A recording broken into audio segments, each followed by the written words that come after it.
sometimes I wish that I could turn off Joey Badass and just exist as a human being. And I think people who are like not famous or not like whatever's have some type of level of notoriety have a hard time understanding that because they think, wow, if I was famous, I'd be moving like this. But for me, it's like I don't always want to be famous. Like sometimes I just want to be regular and normal. Hi everyone, I'm Rosemarie Miller and welcome to Then They Rose. Here we'll be exploring the inspiring journeys of how celebrities, entrepreneurs, and thought leaders overcame adversity and rose to greatness. Today we have the pleasure of hearing from Joey Badass, the influential rapper and actor who shook the hip-hop world with his 2012 mixtape, 1999. Known for his blend of 90s hip-hop with modern issues, Joey tackles everything from systemic racism to personal loss. Despite the trials of fame and the tragic loss of his friend and Pro-Era co-founder, Capital Steez, he continues to evolve, making waves both musically and on screen, including his standout role in Power Book 3, Raising Kanan. Stay tuned as we dive into the world of Joey Badass. Joey Badass, thank you for joining Then They Rose. Thank you for having me. Absolutely. So Joey, you are an actor, you're a rapper, really a musician. What motivated you to get into the entertainment industry? I have to say storytelling. I feel like I've always been inclined to tell a story. I don't think I was always aware of that, but now that is my understanding that I am a storyteller and I choose to tell stories through different mediums. Yeah. Yeah. Well, take us back to little Joey. Who was he? Who were you as a kid? Little Joey was very ambitious, very intelligent, bright, charismatic kid who had big dreams, and no limitations in his thought. I've always believed that what I wanted to will into my reality was possible. Yeah. Yeah. That's pretty major, especially for a little black boy to believe, because little black boys aren't taught to believe that about themselves. This is true. I would say in my case, the pain or the shortcomings were turned into power for me. They were ultimately elements of the stories that I told. Yeah. And I used those things to, instead of having them weigh me down, I like put them at my feet, and I chose to stand on top of it. So tell me a little bit about that pain. The pain, well, I was raised. I come from a single mother home. I saw my mom struggling a lot to make ends meet and to support me and her. And it made me want to ultimately rise to the occasion and show up for her and be able to help her. And I think that was my main motivation, was my mom and her struggle and wanting to relieve her of some of that stress. So I made a plan from that pain to ultimately change our realities so I could relieve my mom. Yeah. Yeah. Mhm. Did you have any men, emphasis on men, that you could look up to? Oh when you yeah, were a my kid? dad was always present in my life. I mean, he just didn't live in the home with me. But yeah, my dad was far from absent. Um, I got to give a lot of credit to my dad and the things that he instilled in me from a young age. I mean, part of me seeing the way my dad was so resilient, uh, that was instilled in me, and that made me want to work hard to, be able to support what was now my household. Yeah. Yeah.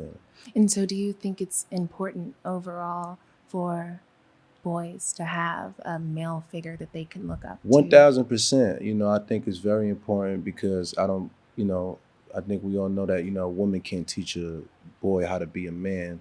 I think that is ultimately a man's job, to some degree. To some degree, I don't want to just completely rule it out, but yeah, it's extremely important that little boys, little black boys, particularly, have those examples, um, that they could see, that they could learn from, that they could grow from in the older men in their lives. Yeah. Yeah. So back to your mom, single mother, and you just wanting to ease her some of that pain. What were the first steps you took to doing that? Because there are a lot of different paths you could have taken. First steps I took in doing that was I figured out that this music thing was going to work for me. You know, I figured that I was going to become successful at a young age in the music industry. And, you know, I started creating almost every day. You know, write raps in school, come home and I record them. I remember so my dad brought me my first microphone, but it was like a real amateur style microphone, but it was exactly what I needed to just kick it off. But as I learned more about the technology, I ended up upgrading. So I remember selling a pair of my Nike sneakers and I had to flip those, and I bought myself the better microphone, and I would record myself, I would engineer myself, I would do everything myself ultimately. As far as the creative goes, my artwork, mix and masters, and yeah, ultimately, you know, we would just put that out. And what ended up happening was one day I had this idea, I had an epiphany, and I saw myself doing like this freestyle rap video that was going to get picked up on World Star Hip Hop, and that was ultimately my marketing plan to get signed, right? So I told one of my boys one day after school, yo, bring your camera, we're going to do this video, just follow my lead.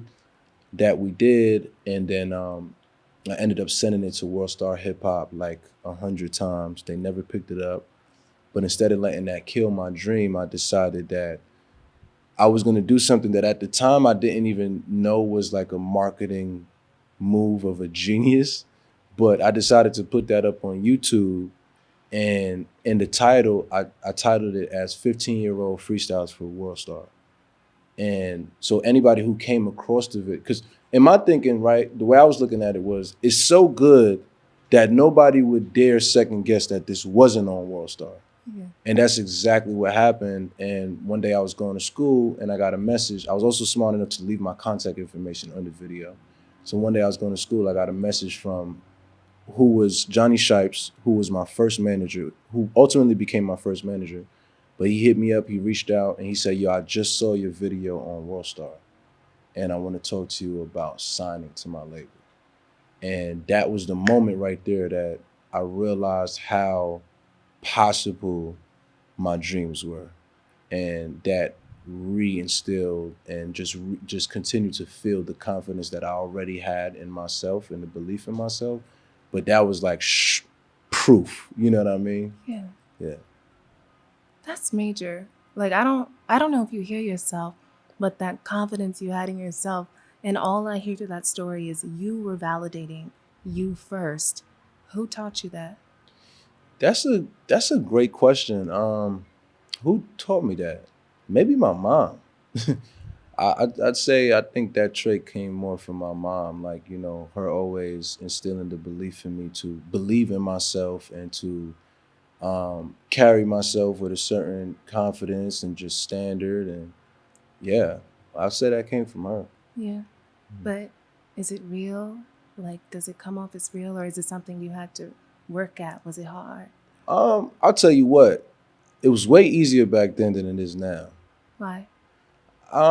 Just because, you know, when you're a kid, you have a larger imagination. You know, you don't, there's not as many experiences that you have that limit that imagination. But the older and the more mature you come and the more you experience through life, you get hit with the realities of life that ultimately shrink that imagination. So you become like way more realistic about things, and you consider all of the difficulties and all of the obstacles and stuff like that, where when you're a kid, you're like, what obstacles? Yeah. You know, it's just gonna go like this. Yeah, so. Well, you still have that confidence now. Absolutely. How? Yeah. In this industry, especially, how? Well, one, it's something that was in me from a very young age. Yeah. So it's it's still with me. And two, the success. You know, I've experienced that belief so many times, like working in my favor, also working not in my favor, but more times so I'd say it's worked in my favor. So that gives me the idea that I can do whatever I put my mind to repeatedly over and over. Yeah. I watched a previous interview of you, and you said success was kind of like a high. It was like a drug in a way, and you just keep wanting more and more of it. Oh, Do yeah. you still feel like that? Yeah, to a degree, right? Like my current philosophy when it comes to goals, for example, is I'm not really too hung up on the goals. I'm more focused on like the process and the whatever goals are more like checkpoints or byproducts of the process that I have. You know, because I feel like a lot of times we put a lot of pressure on ourselves to achieve certain things, but once you are on the journey, they line up a little bit differently or they look differently based upon what your process is. You know, so now my focus is more on how do I better my process? How do I better my systems? And here are these things that I guess you can call goals that serve as like checkpoints on my journey that lets me know and indicates to me that I'm going the right way. But I'm not so hung up on if something doesn't get checked Yeah. because a lot of the time you accomplish different things that you didn't even know would be a part of that journey. So it's like you gotta leave space. You gotta leave room for growth, you know. I mean not for growth, for God. Yeah. Yeah. For God. For God. Yeah. Why do you say that? Because, you know, I heard this thing once that the devil only has 3 tricks: lust of the flesh, Less of the flesh. lust of the flesh, Less of the flesh, lust of the eye, Mm-hmm. and the pride of life. Mm. Do you ever feel like you get hung up in any way in the pride of life?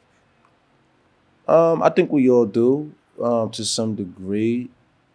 For me, though, the pride of life, what does that mean to you? The pride of life means you're constantly on 9s and 10s. It's like that high from success. The pride of life. Oh yeah, nah. I'm not constantly on 9s and 10s from the success of life because I actually fight a lot for my humanity.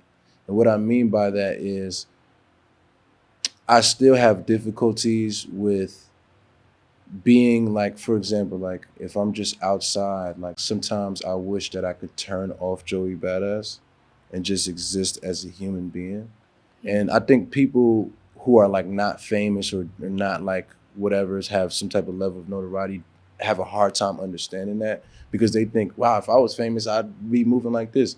But for me, it's like, I don't always want to be famous. Like sometimes I just want to be regular and normal. Yeah. You know what I mean? And so, yeah, it's not a pride of life. It's more like fighting to be human sometimes. You know, people pedestalize you or make you out to be like this superhero. And that is a lot of pressure, but I also like taking my kids to, I don't know, the trampoline park. And, you know, I just want to be a dad. You know what I'm saying? I don't want to be the guy who people want to take pictures with in that moment.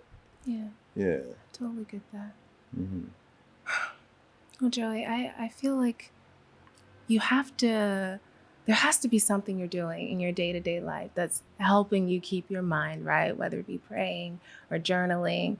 Tell us, what is that thing for you? Well, praying is definitely like part of my daily routine. Like my belief is when we get up in this modern world, it's very easy to disconnect from self.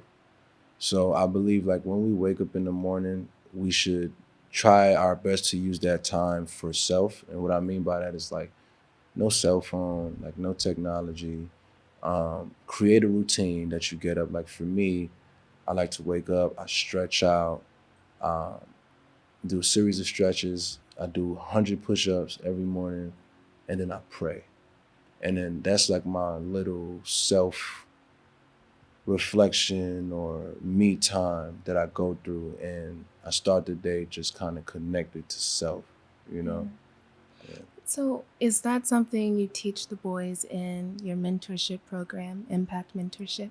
So the way my mentorship program works is all of the mentees are like paired up with their mentors. So um it's not like something that like where it's like a class and I'm just in there and I'm just telling them like what to do and things like that. But I would say that indirectly, I'm sure they get things like that from me when it just comes to like me leading by example, Yeah. or maybe they'll watch this interview and they'll see that. Yeah. Yeah. But it's more of a professional mentorship program. So it's like whatever tools um, and motivation that they need in their professional paths. Yeah. Well, don't you feel like you making sure your mind was right was a really big deal in your professional life? 1000%. And that is something that I share with my own mentees because I have two of them. That is something that I do share with them where it's like, you got to make sure that you right before you put energy into anything else. Because if you ain't right, there's nothing that you can do that's going to be great. You know what I mean? Like it could be good, but with you being like taken care of and everything is good with you, then that's going to give you even like more power to do great things. Yeah. And I know you've had to pull yourself out of some really low moments Oh yeah. and dark moments. How did you do that? How did I do that? Well, for me, initially, I would just work. I would just distract myself with pushing myself forward and working. But the older I got, the more I realized that we have to take time to grieve. We have to take time to, um, you know, ultimately process situations or shortcomings or tragedies. You got to take that time because they will eventually show up unexpectedly in different areas in your life. Yeah. So, what are your views on therapy? Oh, I mean, I'm a super huge advocate for therapy. I do therapy myself. I think that therapy can benefit everybody. Um, to me, therapy it's like being in a relationship, right? However, because I believe relationships are reflective, right? Like it's almost like a mirror, looking into a mirror when you building a life with somebody. And a lot of the times your traumas or like things that are deeply rooted in you will show up through the eyes of that other person. And the thing with therapy, and through that process in the relationship, a lot of the times that can be those can be difficult conversations or difficult scenarios because you don't always want to hear that, hey, you should change this thing about yourself, or hey, like, you really suck at this, or, you know, especially from somebody that is so close to you. So therapy allows you to walk into that space being prepared to hear information that can allow you to grow, but it's also coming from somebody who's not emotionally invested into you. So it won't have such an impact on like just your personal character, Right. as it would coming from somebody who like you love or you may speak to and interact with every day, because as they're talking to you, you're like, well, what about you? So yeah. I get that. I heard this saying once, leave your best for home. Because so many times we give our best to the world and then we get home and we give our loved ones what's left over, our scraps, Oh yeah. Yeah. That's very true. Actually heard James Baldwin. There's a James Baldwin clip that's like pretty popular, and he talks about that. It's like him and this woman. I can't remember who the woman is in the clip, but she's telling him like, yeah, don't fake it with me. I see you go outside and you fake it with everybody else, but then you come inside and then you give me the real you. I want the same shit they get. I want the smile. I want, the good energy, whatever it is, whatever that strength is coming from for you to put on that, put that on for me. Yeah. Yeah, so I get that. I resonate with that a lot. And I'm trying to get better at that, actually. You are. So things are good in a love life. Right. Everything's good. Oh, yeah. Well, just like everybody, I mean, there's challenges and there's obstacles, but yeah, everything is great. Everything's great. Yeah. All right. Well, thank you so much for taking the time to speak with me today. Thank you. Absolutely. Appreciate you. Really thoughtful questions.